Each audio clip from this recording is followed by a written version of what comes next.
Matthew 25 is a chapter that talks about stewards, and it talks about stewards that are given much and medium and a small amount.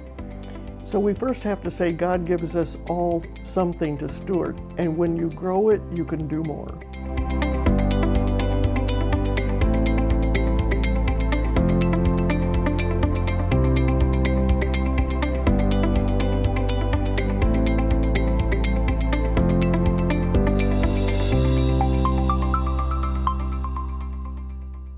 This is Miriam Neff. She is my mom.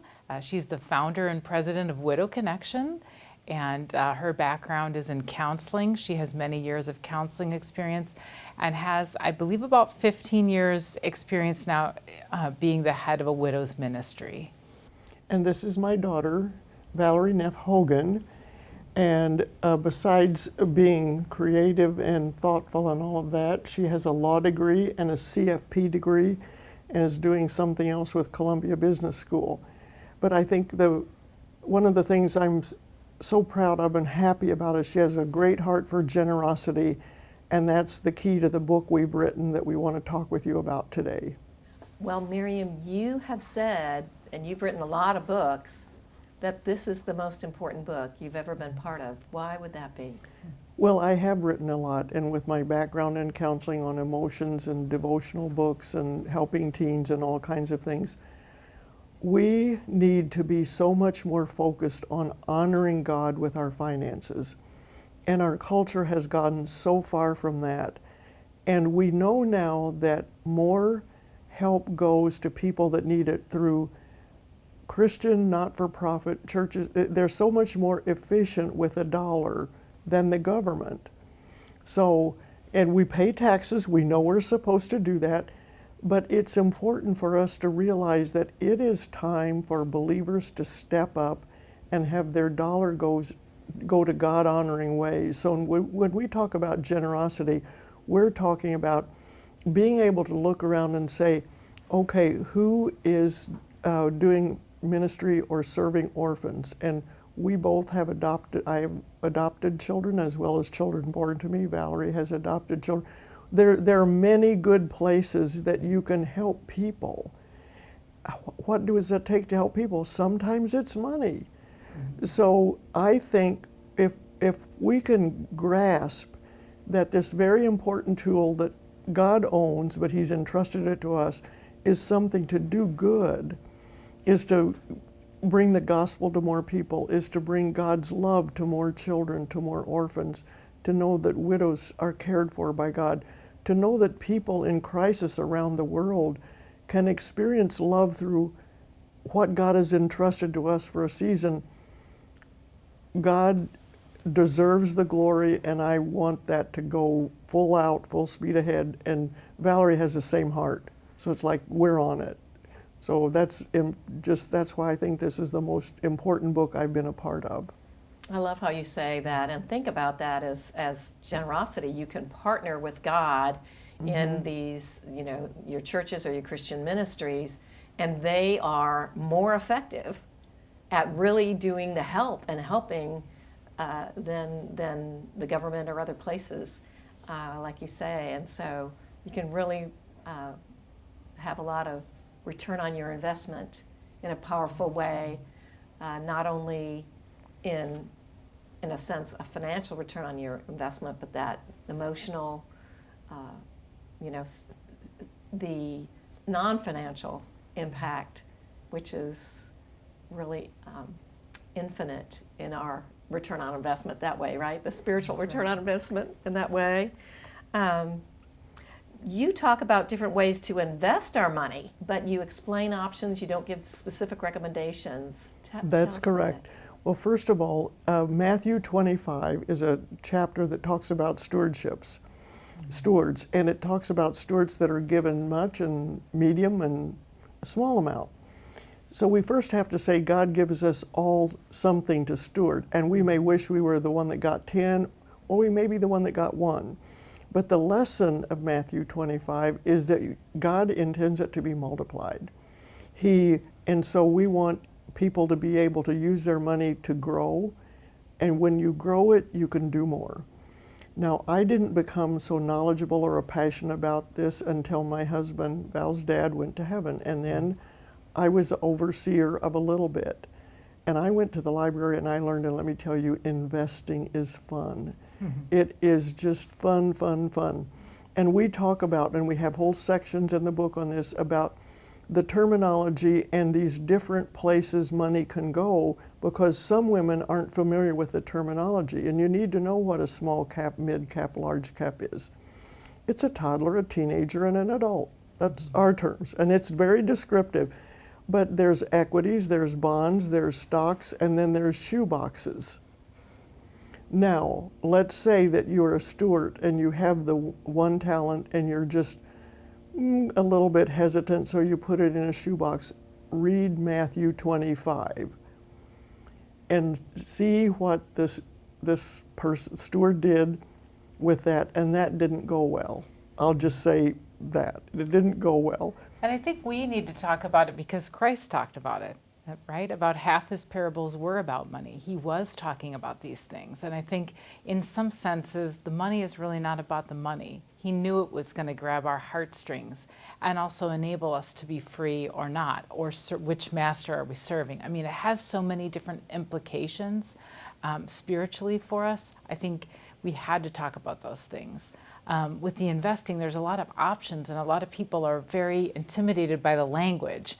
So we started to kind of go after and simplify some of the language that I think has people kind of put off, like, oh, that's not for me, I don't get it. I'm moving on to something else, or a little bit of embarrassment, like, oh, I should know that.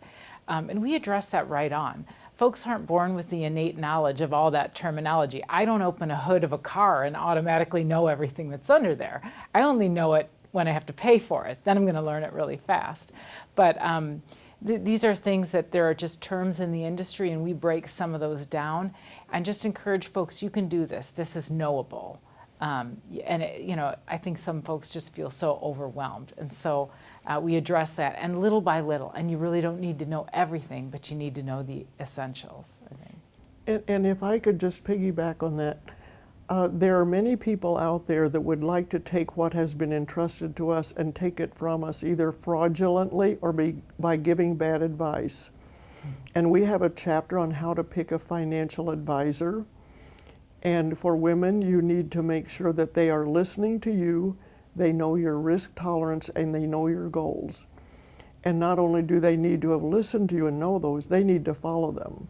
And we have sadly had experience with many who decide, oh, it's affinity fraud. This person played golf with my husband, or this person is in the church. Just because it's in the garage doesn't mean it's a car. So I'm being a little direct here, but we need to make sure we're listening to good advice. And when someone gives us advice, like if we have some money and someone says, oh, I know where you should put it, listen, and then you can politely say, I'll research that. And then they need to be able to accept the answer of, no, I'm not going to do that. And if they're a friend or relative and you fear losing their friendship, you don't have a friendship, you have a user.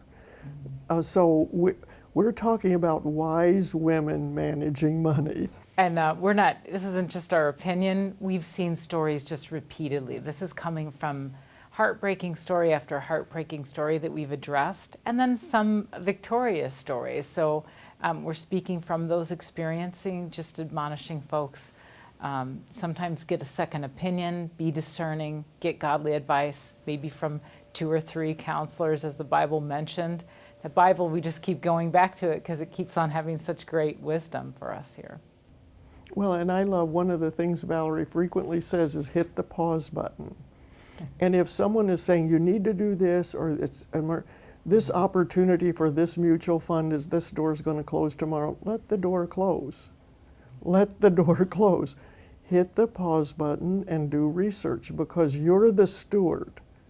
I'm going to answer to the Lord for what he has entrusted to me. I can't point to someone else and say, oh, but he said do this, or she said do that, or well, I ignored it because I was busy doing whatever else I'm doing. That's not an option for a steward of the Lord. That's our why. Valerie mentioned, we need to know our why. Why are we doing it? that motivates us to learn and be judicious and to plan through trusts and wills for things to go well, to where they would be used well. Because if we, let's say someone has a lot to entrust to the next generation, and they have someone that they could give to that is foolish with money, and I will say, well, just go to a place they could gamble it all away on a weekend or something like that. That's not good stewardship.